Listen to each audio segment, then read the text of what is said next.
రైతులకు 24 గంటల ఉచిత కరెంటు ఇచ్చిన ఘనత కాంగ్రెస్ పార్టీదని రాష్ట్ర కాంగ్రెస్ నాయకులు కంది శ్రీనివాసరెడ్డి అన్నారు. టీపీసీసీ అధ్యక్షుడు రేవంత్ రెడ్డి వ్యాఖ్యలు వ్యాఖ్యానించి కాంగ్రెస్ పై బురద చల్లడాన్ని తీవ్రంగా ఆయన ఖండిస్తూ జనరల్ సబ్స్టేషన్ ఎదుట ఆందోళన చేపట్టారు. 24 గంటల కరెంటుని ప్రభుత్వం గొప్పలు చెప్పుకోవడం తప్ప మరేమీ లేదని కంది శ్రీనివాసరెడ్డి అన్నారు. నాణ్యమైన కరెంటు ఎక్కడని ఆయన ప్రశ్నించారు. ప్రభుత్వానికి వ్యతిరేకంగా నినాదాలు చేస్తూ సీఎం కేసీఆర్ దిష్టిబొమ్మను దహనం చేశారు. గతంలో రాష్ట్ర వ్యాప్తంగా విద్యుత్తు బకాయిలు రద్దు చేసి రైతులు ఆదుకున్నది కాంగ్రెస్ ప్రభుత్వమని అన్నారు. 24 గంటల నాణ్యమైన ఉచిత విద్యుత్తును సరఫరా చేసి రైతాంగానికి బాసటగా నిలిచింది కాంగ్రెస్ అన్నారు.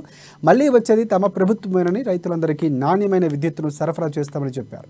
ఈ కార్యక్రమంలో గిమ్మ సంతోష్, జిల్లా minority cell chairman Shakeel, Alluri Ashok Reddy తదితరులు పాల్గొన్నారు.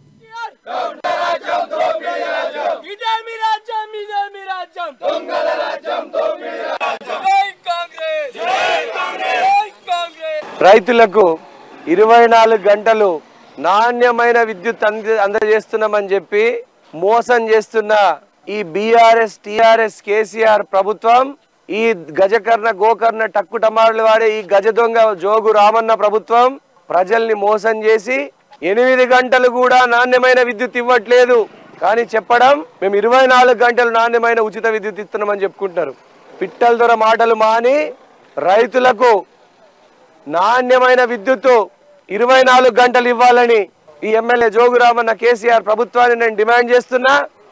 ఆనాడు కాంగ్రెస్ పార్టీ 2004లో అధికారంలోకి వచ్చిన వెంటనే ఉచిత విద్యుత్తు మొదలుపెట్టిందే కాంగ్రెస్ పార్టీ. గతంలో ఉన్నటువంటి బకాయిల్ని కూడా మాఫీ చేసినటువంటి పార్టీ కాంగ్రెస్ పార్టీ. నాణ్యమైనటువంటి విద్యుత్తుని రైతులకు అందజేసినటువంటి పార్టీ కాంగ్రెస్ పార్టీ. ఈనాడు బీఆర్ఎస్ కేసీఆర్ ఈ జోగు రామన్న కలిసి మోసం చేసి ప్రజలకి నాణ్యమైన విద్యుత్ ఇవ్వకుండా రైతుల పంటల్ని ఎండబెట్టి 24 గంటలని చెప్పి మోసం చేస్తున్నటువంటి ఈ టీఆర్ఎస్ బీఆర్ఎస్ ని తరిమి కొట్టి ఓడించాలని నేను ప్రజలకు పిలుపునిస్తున్నా.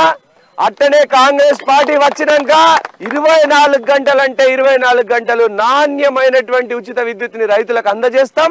అట్లనే 200 యూనిట్ల వరకు ప్రతి పేదవాడు వాడుకున్నటువంటి విద్యుత్తుకి బిల్లు కట్టాల్సిన అవసరం లేకుండా చేస్తాం కాంగ్రెస్ పార్టీ అధికారంలోకి వచ్చినాక.